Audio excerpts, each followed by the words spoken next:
Hi everyone, welcome to the new video. So, I was just going through the internet and I was searching that how we can make our resume ATS friendly. Like, what all should we include? Okay, so the major thing that I saw and I started searching on it, and I have found few keywords that we can add in our resume so that our resume can get shortlisted.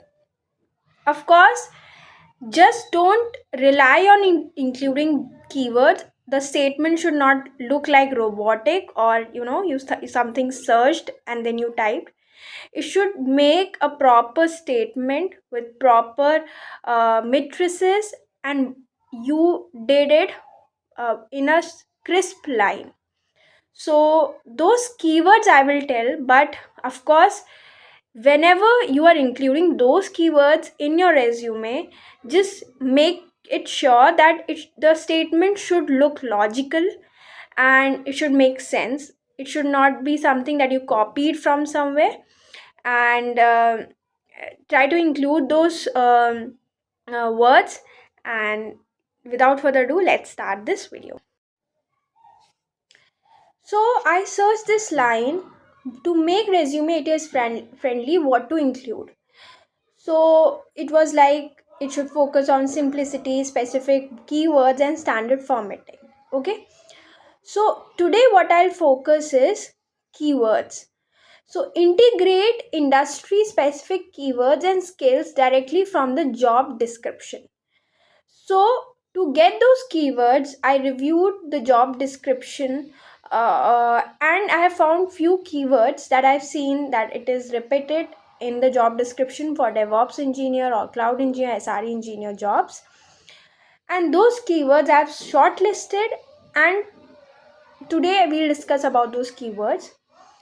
As I said in my introduction, that don't make it sound robotic or something you copied from ChatGPT or AI.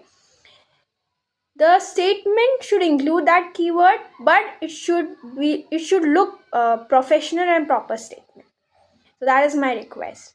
So let's understand about the keywords. Yeah. So uh, first is include this keyword like troubleshooting latency and connectivity issues. So if you this will show that you have worked actually in the networking field and in troubleshooting networking issues, connectivity issues. Include load balancers, that what all load balancers you have worked on. Include about DNS and TLS. Include about gateways and subnets in the job description when you are giving.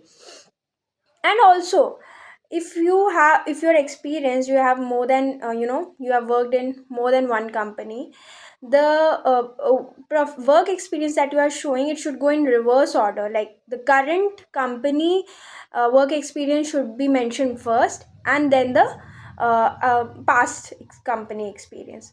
So this I wanted to highlight because I reviewed few resume and I found that, so I wanted to highlight this. Then high availability structure, this is also one of the important keywords which is being asked in the job description, and you can include multi-AZ deployments, that how have you worked on it. Auto scaling strategies, you can include disaster recovery planning. Then if you're working on Terraform, you can include remote state management, state locking, how you have used reusable modular design, multi-environment infrastructure, and how it helped. Okay, you can mention it in a matrices form.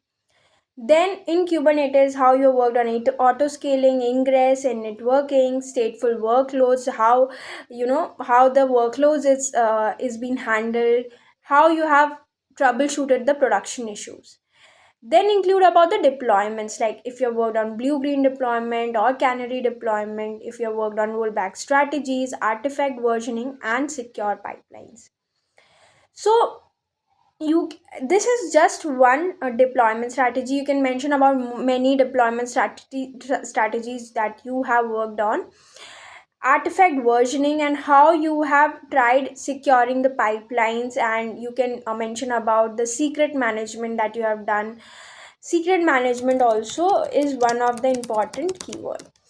So try to include these, like you can use these keyword, but try to frame a sentence which should look logical.